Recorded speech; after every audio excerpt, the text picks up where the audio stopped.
I heard her voice before I saw her face. Soft, venomous, controlled. He's a weakling. Send your men to the warehouse tomorrow. Make it look like an accident. I didn't move. I didn't breathe. Her words sliced deeper than any bullet I'd ever taken in combat. My wife. The woman I'd built a life with. The woman who slept beside me for 12 years. Plotting my death with her father? We met when I came back from overseas. I was tired, burned out from years of leading men into places no man should walk. She was light in the dark, warm, disarming. She didn't ask about the scars. She didn't ask about the nightmares. She just took my hand and said, "You're safe now." For 12 years I believed her. I told myself she loved me, that my past, my training, my kills, my rank didn't matter. I buried the Marine officer. I became the man she said she wanted, a husband, calm, ordinary, or so she thought. The cracks started small. Late-night phone calls she silenced when I entered the room. Trips to her father's estate that never included me. Cash withdrawals from our joint account that had no receipts, no explanation. I wanted to believe her. I wanted to believe the woman who looked me in the eyes and promised forever.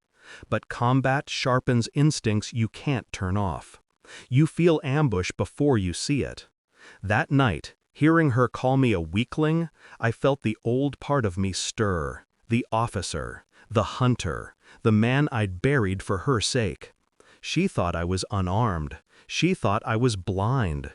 She didn't know the warehouse was never a warehouse. On paper, it was storage for imported lumber. In reality, I had built it years ago as a contingency, a safe house, a fallback, a trap. Reinforced steel walls, panic room, cameras hidden in beams.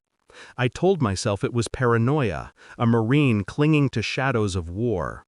But the day she plotted my death, I knew. I'd built it for this exact moment. The planning was surgical. I recorded the call, every word, every syllable. I traced the number to her father's men. Not petty thugs, his private enforcers.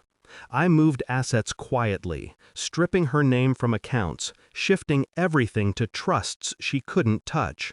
By morning, I was broke on paper, but armored in truth. And then I made the calls. Old numbers, old favors. Marines don't retire. We wait. By dawn, the warehouse was armed, wired, and waiting. They came at midnight. Black SUVs, tinted windows, a convoy like wolves circling prey. I watched from the shadows of the rafters as her father's men stepped out, guns tucked beneath coats, silencers screwed on. She had said, "Make it look like an accident." What she didn't say was how accidents tend to happen to those who underestimate their enemy. The doors slammed shut behind them, automatic locks, steel reinforcements. The sound echoed like a coffin ceiling. At first, they spread out, searching. Then the lights cut, my command. Night vision fed to me through cameras. Every move, every mistake visible. I could have killed them all from where I stood, but death was too easy.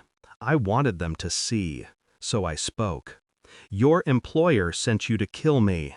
She called me weak, but she forgot to mention, I built this place. Panic. Some aimed their guns at shadows, others barked orders. The first trap snapped, a weighted beam crashing, pinning two of them. Screams filled the steel chamber. Another door slammed, separating them. Claustrophobia broke their discipline faster than bullets ever could. One by one, the warehouse swallowed them. Gas vents hissing, floors dropping, lasers tripping alarms they couldn't disable. By the time the smoke cleared, half were unconscious, the other half begging to be let out. I let them crawl, bruised and broken, back to their SUVs. I wanted survivors, witnesses. Her father arrived last. He stormed in like a general, barking, furious, until he saw me, standing in the light, alive, untouched. His face drained. He realized every man he sent was already limping behind me. I played the recording of his daughter's voice, her betrayal echoing through the speakers. Every man heard it. Every eye turned on him. His empire cracked in that instant, not from bullets, but from doubt. Your daughter wanted me dead, I said, but instead I took everything. Your men, your money, your power. He lunged for his gun. I let him. One shot, clean, through the hand that reached for me. He fell to his knees screaming. "You don't get to die easy," I whispered. I went home before dawn. She was still in bed, pretending to sleep. Her phone lay on the nightstand, the last call to her father unanswered. I slid the recording across the sheets.